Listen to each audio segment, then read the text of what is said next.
Hello friends, my name is Himanshu Goyal और स्वागत है आपका मेरे चैनल में देखो और सीखो जीएसटी एंड इनकम टैक्स में। सो गाइस, जीएसटी में एक बहुत ही इंपॉर्टेंट चेंज आया है। जो चेंज आया है वो जीएसटीआर 1 में आया है। इसमें 4 न्यू टेबल को इंसर्ट किया गया है। सो ये जो टेबल्स इंसर्ट की गई हैं ये by way of notification number 26/2022 जो इशू की गई है 26 दिसंबर 2022 को, उस नोटिफिकेशन को ला करके जीएसटीआर 1 में चेंजेस किए गए हैं और जीएसटीआर 1 में 4 टेबल को इंसर्ट किया गया है। ये टेबल है टेबल नंबर 14, 14A, 15 और 15A। सो आइए वन बाय वन जानते हैं कि ये टेबल्स क्यों इंसर्ट की गई हैं।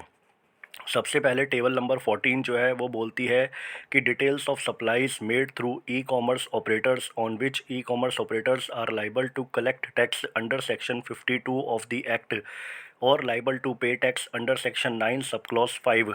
तो यहाँ पर बोला है कि वो सप्लायर जो ई कॉमर्स ऑपरेटर के थ्रू कोई भी सप्लाई करते हैं, तो ई कॉमर्स ऑपरेटर कौन से हैं जो लाइबल टू कलेक्ट टैक्स है अंडर सेक्शन 52, मतलब कि जो टीसीएस कलेक्ट करते हैं जैसे कि अमेज़न और फ्लिपकार्ट, और liable to pay tax under section 9 sub clause 5 जो कि for example Swiggy and Zomato है, जिनको जो भी सप्लायर सप्लाई करता है उसकी सप्लाई पर वो टैक्स काट के जमा कराते हैं।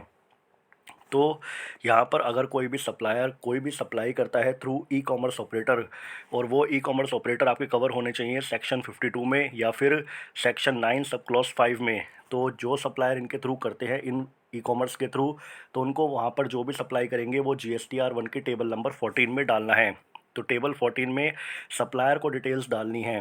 तो यहाँ पर जैसे कि बताया गया है कैसे डालना है। नेचर ऑफ सप्लाई यहाँ पर बोला है ए पॉइंट में, supplies on which e commerce operator is liable to collect tax under section 52। तो अगर किसी सप्लायर ने ई कॉमर्स ऑपरेटर के थ्रू कोई भी सप्लाई करी है जो सेक्शन 52 में कवर है, तो उस सप्लायर को यहाँ पर पॉइंट ए में अपनी सप्लाईज डालनी है। सबसे पहले उसे जीएसटीएन डालना है of the E commerce operator, मतलब जीएसटी नंबर डालना है, जैसे कि अमेज़न और फ्लिपकार्ट का। Net value of supplies, net value of supplies का मतलब होता है जो भी आपकी ग्रॉस सप्लाईज़ होती है उसमें से जो भी आपका रिटर्न होता है, तो आपकी नेट वैल्यू ऑफ सप्लाईज़ हो गई। उसके बाद आपको टैक्स डालना है आईजीएसटी, सीजीएसटी, एसजीएसटी। उसके बाद बी पार्ट में बोला है supplies on which e commerce operator is liable to pay tax under section 9 sub clause 5, यानी कि वो ई कॉमर्स ऑपरेटर जो लाइबल है पे टैक्स करने के लिए अंडर सेक्शन 9 सब क्लॉज 5 में, अगर वो supplier in E commerce operator के थ्रू कोई भी सप्लाई करते हैं जो 9(5) में कवर हैं, तो उस सप्लायर को यहाँ पर अपनी सप्लाई डालनी है। तो ये जो टेबल 14 है वो मेनली बताती है कि सप्लायर को यहाँ पर डिटेल्स डालनी है। उसके बाद 14A जो दूसरी टेबल इंसर्ट की गई है वो अमेंडमेंट की टेबल है कि आपने टेबल 14 में जो भी सप्लाईज डाली हैं उसको अगर आप अमेंड करना चाहते हो तो टेबल 14A में आप उसको अमेंड करना पड़ेगा। तो यहाँ पर आप अमेंड कर सकते हैं। उसके बाद टेबल नंबर 15 है, उसमें बोलते हैं details of supplies made through e commerce operators on which e commerce operator is liable to pay tax under section 9 sub clause 5।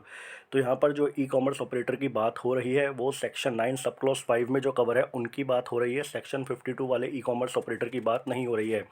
For example Swiggy और जोमेटो की बात हो रही है कि अगर कोई भी सप्लाईज की जाती हैं ई कॉमर्स ऑपरेटर के थ्रू जो कवर है सेक्शन 9 सब क्लॉज 5 में, तो यहाँ पर जो बेसिकली रिपोर्टिंग करनी है वो ई कॉमर्स ऑपरेटर को रिपोर्टिंग करनी है।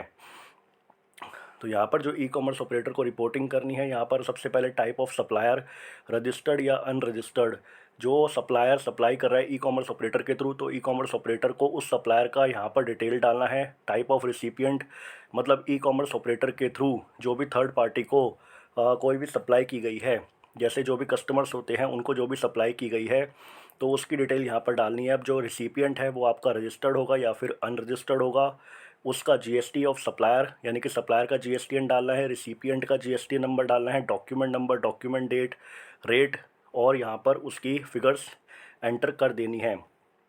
और यहाँ पर रजिस्टर्ड अनरजिस्टर्ड की भी बात की जा रही है कि जो भी आपका रिसिपिएंट है वो रजिस्टर्ड है या अनरजिस्टर्ड है, तो उस केस में आपको यहाँ पर सारी डिटेल फिल करनी है। तो बेसिकली टेबल 15 जो है उसमें जो सप्लाईज रिपोर्ट करेगा वो ई कॉमर्स ऑपरेटर रिपोर्ट करेगा, और टेबल जो 14 है उसमें सप्लायर अपनी सप्लाईज को रिपोर्ट करेगा।